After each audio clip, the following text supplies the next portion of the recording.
पापा जी, आज ना मैंने व्हाट्सएप पे एक न्यूज़ वायरल हुई थी, वो पढ़ी।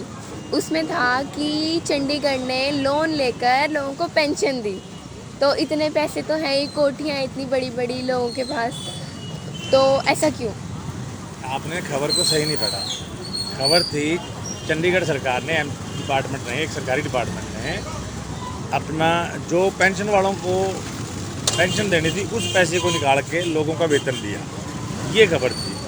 अब वो वाकई में सवाल बड़ा आपका अच्छा है।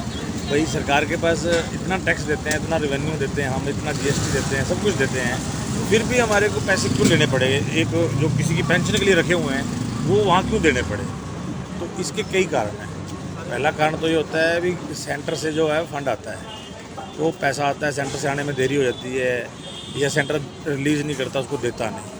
परंतु वो कारण यहाँ नहीं है चंडीगढ़ में। चंडीगढ़ में सबसे बड़ी प्रॉब्लम क्या है? चंडीगढ़ में क्या है?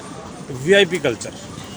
वीआईपी कल्चर किसको कहते हैं? चंडीगढ़ में जो राज कर रहे हैं वो आईएएस, आईपीएस, एचसीएस ग्रुप के ऑफिसर, गवर्नमेंट एम्प्लॉय कर्मचारी जो हैं, ठेकेदार और नेता और जजेस, जुडिशरी। अब क्या होता है, आप देखिए, अभी छोटा सा एग्जांपल ले लीजिए। अब हमारे चंडीगढ़ में आपको मालूम होगा द्रौपदी मुर्मू जी आए हैं, माननीय राष्ट्रपति जी। अब वो आएंगे, उन्होंने ज़्यादा से ज़्यादा 1000, 2000, 5000 रुपये का चाय पानी खाना पीना करना है, परंतु उनके रख रखाव में पिछले 4, 5, 7 दिनों में सरकारी बाबुओं ने फूलों का, चमकाने का, रोडों को पक्का करने का, टेम्परेरी दिखावे का, बैनर्स का, पेट्रोल जो इतना बहाएंगे ऐसा करके, उसका जो है ना खर्चा लगभग 8-10 करोड़ रुपये दिखा देना है। तो वो खर्चा कहाँ से निकला हमारा? वो 8-10 करोड़ थोड़ी लगेगा।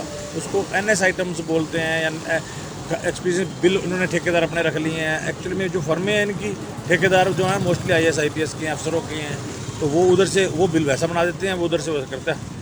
अब हमारे यहाँ पर चंडीगढ़ में एक, आप पीजे में जाएंगे, मोस्टली एम्प्लॉई एक बार सफाई करते हैं, सुपरवाइजर को 500-1000 रुपये देते हैं और आते नहीं हैं। और मतलब कि दुनिया जान के फालतू के कर्मचारी लगे हैं, उनका वेतन जाता है।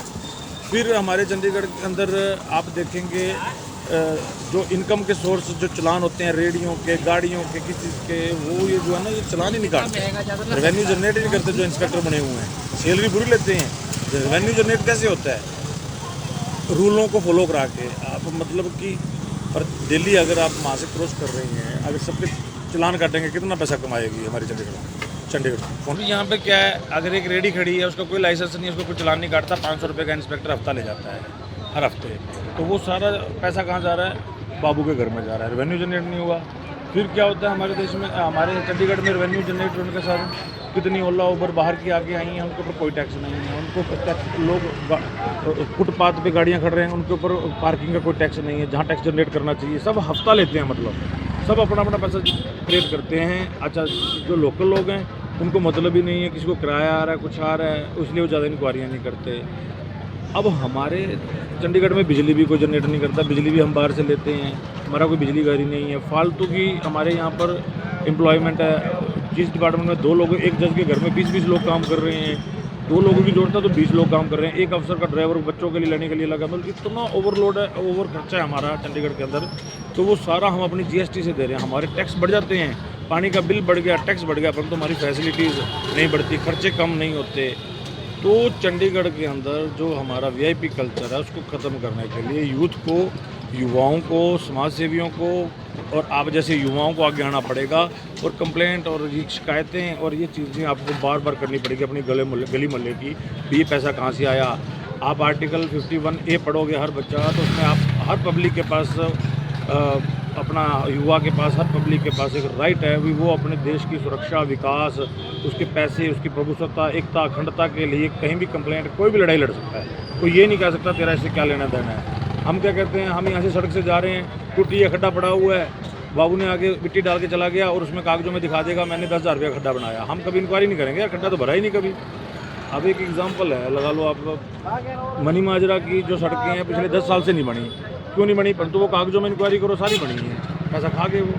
तो यहाँ पे वीआईपी कल्चर, करप्शन, अफसरशाही सबसे ज़्यादा है, और यहाँ के लोग निठल्ले हैं और इनको किसी से मतलब नहीं है।